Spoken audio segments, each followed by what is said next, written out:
नमस्कार साथियों, स्वागत है आप सभी का वाईफाई स्टडी 2.0 पर। मैं हूं अंकित अवस्थी, आप हैं मेरे साथ में आज की इस खबर पर चर्चा करने के लिए। खबर है कि इस महीने यानी कि जब दिवाली मना रहे हैं आप, उस समय भारत ने रशिया से तेल इतना परचेज किया कि हमने अपने जो कन्वेंशनल इंपोर्ट डेस्टिनेशंस थी उनको भी पछाड़ दिया है। यानी सऊदी और इराक को पीछे छोड़ते हुए रशिया से हमने अक्टूबर माह में अब तक का सबसे ज़्यादा तेल इंपोर्ट किया, या यूं कहिए कि हमने नंबर 1 तेल इंपोर्ट ही रशिया से किया। क्या है इसके मायने, क्या कुछ प्रकार से इसे समझना चाहिए, क्या भारत पूरी तरह से रशिया का साथ दे रहा है, ये तमाम बातें आज के सेशन में होंगी। हमारे ऑयल मंत्री का वो बयान जिसमें उन्होंने कहा कि हम पूरी तरह हर प्रकार के फैसले से निपटने के लिए तैयार हैं, इस बात के क्या मायने हैं, सारी बातें आज के सेशन में चर्चा करेंगे। पर एज पर कमिटमेंट हम चर्चा में आपके साथ साझा करेंगे आज के महत्वपूर्ण वो सवाल जो कि करंट के अंदर वर्तमान में चर्चा में है, या यूं कहिए कि उन सवालों के माध्यम से घटित हम आपको आज की 2 करंट की घटनाओं की चर्चा करेंगे। करंट की घटनाओं में सबसे पहली चर्चा ये है कि एलन मस्क ने हाल ही में ट्विटर पर जो वेरिफिकेशन बैज है उसकी कितनी कीमत रखने की बात की है। यानी अब आप भी अपने नाम के आगे ब्लू टिक पा सकेंगे। कितना रुपया महीना देना होगा, क्या है जानकारी, आप कमेंट बॉक्स में बताएं। इसके साथ साथ दूसरे सवाल जो बन रहा है, हाल ही के अंदर एक महिला अधिकार कार्यकर्ता ईला भट्ट का 89 वर्ष की उम्र में निधन हुआ। महिला रोजगार के लिए वो किस संगठन के साथ जुड़ी हुई थी, कमेंट बॉक्स में आप जवाब दें। जैसा हमने सेशन की शुरुआत में कहा कि रशिया देश का नंबर 1 ऑयल सप्लायर बन गया है अक्टूबर माह में, ऐसी जानकारी वॉरटेक्सा के द्वारा दी गई है। अकॉर्डिंग टू वॉरटेक्सा, जो कि एक एनर्जी कार्गो ट्रैकर है, यानी कि जो तेल के टैंकर्स आते हैं उनकी ट्रैकिंग करने वाली एक वेबसाइट है, या यूँ समझिए कि एक एजेंसी है, उसके अनुसार रशिया ने 9,46,000 बैरल क्रूड ऑयल इंडिया को प्रतिदिन ट्रांसफर किया है। और कब किया है? अक्टूबर माह में किया है, जो कि इंडिया के कुल ऑयल इंपोर्ट का 22% बनता है। एक समय था जब इंडिया रशिया से 0.2% ही ऑयल इंपोर्ट किया करता था अपनी कुल मांग का, और वर्तमान में यह बढ़कर के 22% हो गया है। यानी मल्टीपल टाइम्स में इंडिया यहां से ऑयल इंपोर्ट कर रहा है। इराक हमारे कुल ऑयल इंपोर्ट का 20.5%, सऊदी अरेबिया 16% ऑयल इंपोर्ट करने वाले डेस्टिनेशंस में रहा। यानी हमने यहां से इतना प्रतिशत ऑयल इंपोर्ट किया।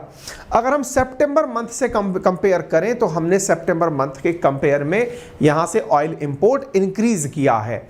एक प्रकार से यूं समझिए कि भारत ऑयल इंपोर्ट करने वाले देशों में रशिया से अब सबसे अधिक तेल इंपोर्ट करता है। अलग अलग आंकड़ों में अलग अलग प्रकार की जानकारी है। शुरुआत में ऐसा हुआ करता था, हम 0.2% से आगे निकलकर जनवरी माह तक 2.13% तक इंपोर्ट करते आए। हम अमेरिका से 7.94% तक इंपोर्ट किए, लेकिन वर्तमान में ये सारे फिगर्स उलट गए हैं। इन उल्टे हुए फिगर्स को देखते हुए यह बात समझ में आती है कि India Russia, Iraq, Saudi Arabia, UAE और यूएसए जैसे 5 डेस्टिनेशन से सबसे ज़्यादा ऑयल इंपोर्ट करता है। इंडिया का लॉजिक भी बड़ा इंटरेस्टिंग है।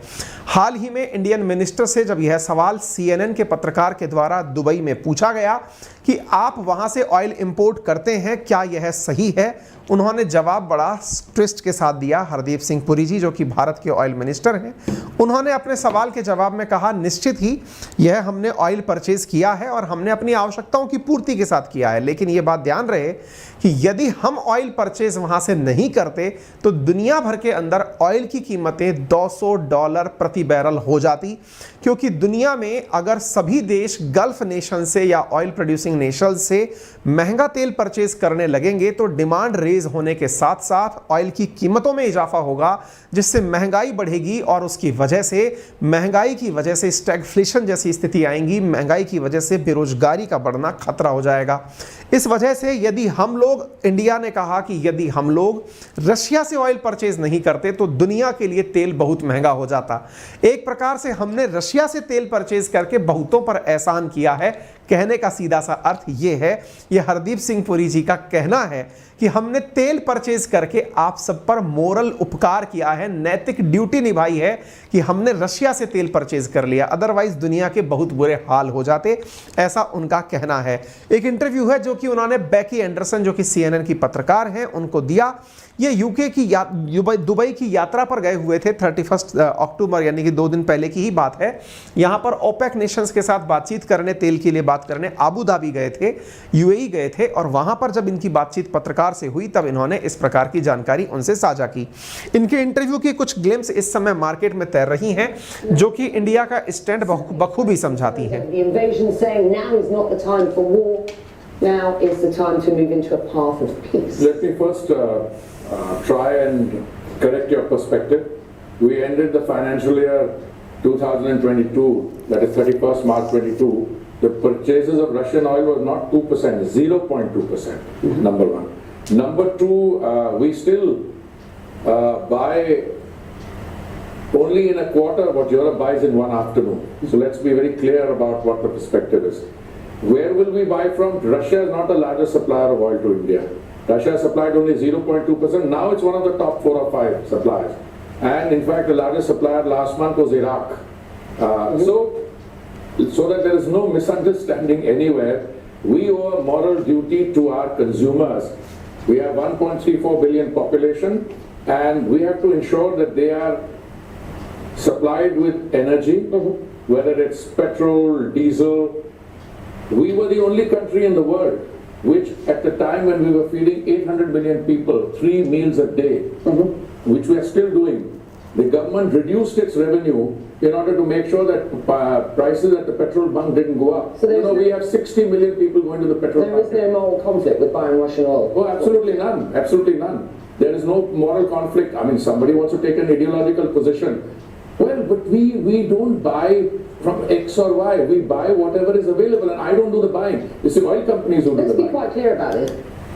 बहुत अच्छी बात इन्होंने कहा है कि इन्होंने 2 बातें बहुत अच्छे से रखी हैं, और ये कहा है कि भाई पहले तो ये समझिए कि यूरोप जितना एक दिन में परचेज करता है उतना हम एक क्वार्टर में परचेज करते हैं, यानी कि 3 महीने में जाके परचेज करते हैं। नंबर 1 बात।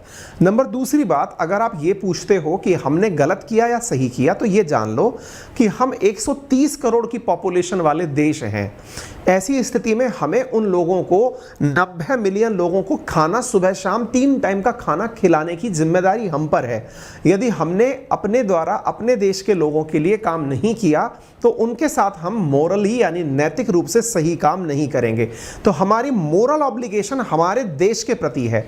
आप हमें एथिकल डायलेमा मत सिखाइए। इन्होंने सीधी सीधी बात यहां पर स्पष्ट रूप से पत्रकार के सामने कही। सेम वैसी ही बात एक बार जयशंकर साहब ने भी कही थी रशियन ऑयल के बारे में, जब आज से 2 महीने पहले उनसे एक ऐसे ही टीवी इंटरव्यू के अंदर पूछा गया था।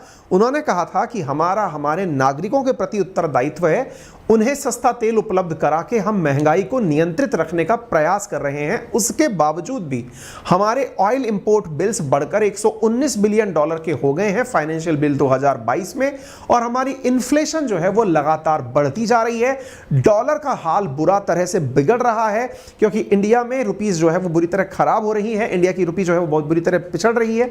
इसके साथ साथ हमारी हाई इन्फ्लेशन के साथ साथ यूएस डॉलर के सामने हम 84 से लेकर 85 रुपए तक पहुंच जाएंगे, यानी $1 इज 84 से लेकर 85 रुपीस तक पहुंच जाएगा। ऐसी स्थिति में हमें अपने देश की आर्थिक स्थिति को संभालने की सख्त आवश्यकता है। ये सब बातें इन्होंने यहां पर कही। इन्होंने कहा कि ठीक है, आज हमारी स्थितियां बदली हैं। I'll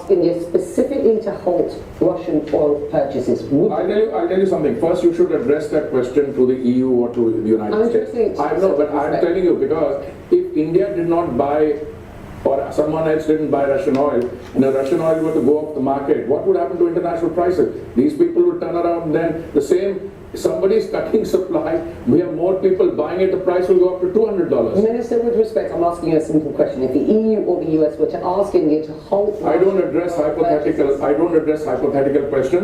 If the EU wants to come up with something, they will talk to us, we will examine what's in it. So what is on offer now? We have a situation where Hungarian oil can come in through a pipeline and it's exempt from the so-called price cap. Chinese oil goes through, Russian oil goes through China through the pipeline, it is exempt. Japan can buy it. So I'd like to find out whom the price cap is aimed at. Okay. We'll have a good...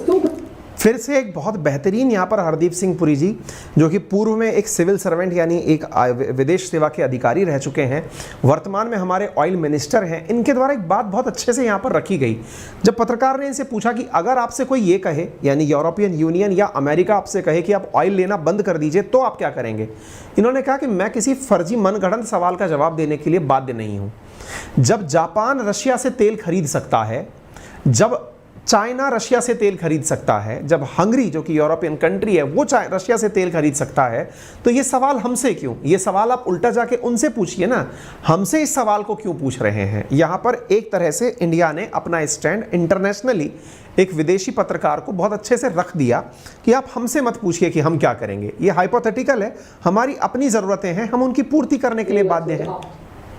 इसके साथ साथ Does India have a backup plan should the West tighten sanctions on Russia? First of all, we have many backup plans, first of all, and I एक बहुत important यहां पर line आपको समझनी चाहिए। जब पत्रकार ने पूछा कि क्या आपके पास कोई बैकअप प्लान है, बैकअप प्लान का मतलब कि आपके पास प्लान बी है। किस मामले में प्लान बी? यदि यूरोपियन यूनियन और यूएस ने आपके ऊपर सैंक्शन लगा दिया तो आप क्या करेंगे? तो यहां पर जो इनका जवाब है ना, वो निश्चित ही इनकी नींदें उड़ा देगा, और वो ये है कि आप ऑप्शन की बात कर रहे हैं, हमारे पास मैनी ऑप्शंस हैं। अब आपके दिमाग में भी चक्कर पड़ जाएगा कि रशिया से सैंक्शन होने के बाद इंडिया के पास ऑप्शंस क्या क्रिएट हो जाएंगे। भाई अभी तक जब ऑप्शंस नहीं है तो अब क्या ऑप्शन हो जाएगा पता है आपको?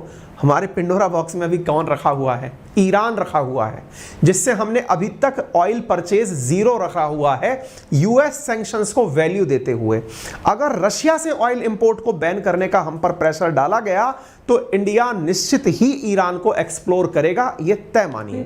Does India have a backup plan should the West tighten sanctions on Russia? First of all, we have many backup plans, first of all, and I don't look at the way you are looking at it. We have a healthy discussion going on with the West, the United States and the European. I think this is something you're creating in a TV studio. No, that's not fair. That's not fair. Well, I know the narrative is out there. I'm just I have just come back from the United States. Do you know what happened in my bilateral discussions with me? No, I don't have to. It's privileged conversation. But I don't feel it. I've said on record, not only now to you, Andy, but you earlier as well. We don't feel any pressure. Modi's government doesn't feel the pressure. We are the 5th largest economy in the world. We are the one country where we are making the transition.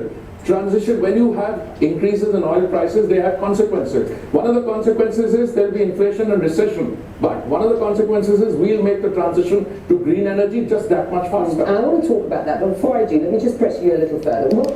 यहाँ पर ये बात भी साफ साफ कही गई कि आप हमसे क्या बात करना चाहते हैं। ये मानकर चलिए कि दुनिया की 5वीं बड़ी अर्थव्यवस्था है भारत, और भारत हर परिस्थिति से निपटने के लिए पूरी तरह तैयार है।